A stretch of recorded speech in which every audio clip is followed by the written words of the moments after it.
আসসালামুয়ালাইকুম welcome to MD Sadekur Rahman। কেমন আছো বন্ধুরা? চলে এলাম নতুন একটা মজাদার স্ট্রাকচার ক্লাসে। বাংলায় আমরা অনেক সময় অনেক কিছু বলে থাকি। ধরে নাও তোমার ছোট ভাই পরীক্ষার রেজাল্ট খারাপ করেছে, সেহেতু তোমার বাসায় তোমার আব্বু এসে তোমার আম্মুকে বলতেছে এই ছেলেটি খারাপ হওয়ার পিছনে তুমিই দায়ী। এবং তুমি আমাকে উদ্দেশ্য করে বলতে পারো তুমি ইংলিশে খারাপ হওয়ার পিছনে এই কাজটাই দায়ী।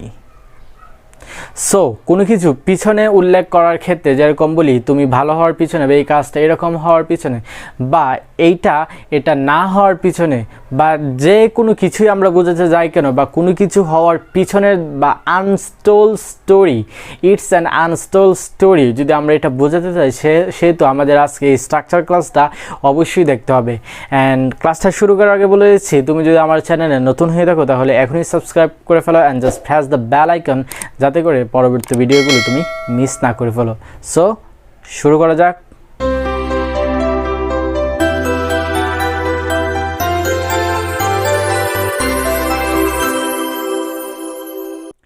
আজকে আমরা শিখব কিভাবে আমরা কোনো কিছু পিছনের অর্থে আমরা একটা স্ট্রাকচার ইউজ করে এই স্ট্রাকচার দিয়ে আমরা সকল ধরনের পিছনের ওয়ার্ড এই স্ট্রাকচারের অন্তর্ভুক্ত করে আমরা সেন্টেন্স তৈরি করতে পারি। So this structure is behind being plus adjective. সবার আগে বলে নিচ্ছি it's adjective not adjective. Specially যখন আমি ছোটো ছিলাম, এক্সকিউজ মি, ছোট থেকেই না, আমি ছোট থেকে এই পর্যন্তই কি এটাকে অ্যাডজেক্টিভ বলে আসছি। বাট বিহাইন্ড দ্য স্টোরি এটা কি অ্যাডজেক্টিভ না, এখানে ডি যে লেটারটা আছে না এটা কি সাইলেন্ট থাকবে। So this correct pronunciation, the correct pronunciation is adjective.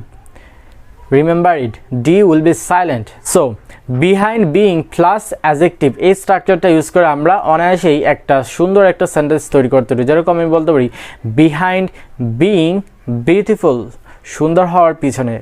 Behind being bad, খারাপ হওয়ার পিছনে। বিহাইন্ড বিইং গুড, ভালো হওয়ার পিছনে। ধরো আমি তোমাকে উদ্দেশ্য করে বলছি behind being good your father is responsible.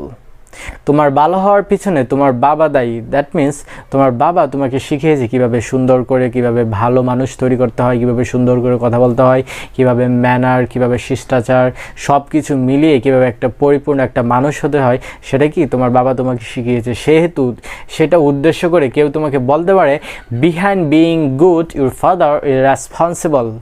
অথবা কি তোমার বাবা তোমার মাকে উদ্দেশ্য করে বলতে পারে behind being bad you are responsible. That means কি তুমি যে খারাপ হয়েছো, পরীক্ষায় যে ডাব্বা মেরেছো, এই ডাব্বা মারার পেছনে কি তোমার মার আল্লাদি কি দায়ী। সেই পরিপ্রেক্ষিতে তোমার মা বলতে পারে behind being bad you are the responsible, ওর খারাপ হওয়ার পিছনে তুমিই দায়ী। সো আমরা এরকম অসংখ্য সেন্টেন্স তৈরি করতে পারি। অ্যান্ড সবার আগে কি আমাদের মনে রাখতে হবে এটা কি বিহাইন্ড বিইং এর পর আমাদের কি অবশ্যই একটা অ্যাডজেক্টিভ ইউজ করতে হবে। আবারও বলেছি it's not adjective, it's an adjective.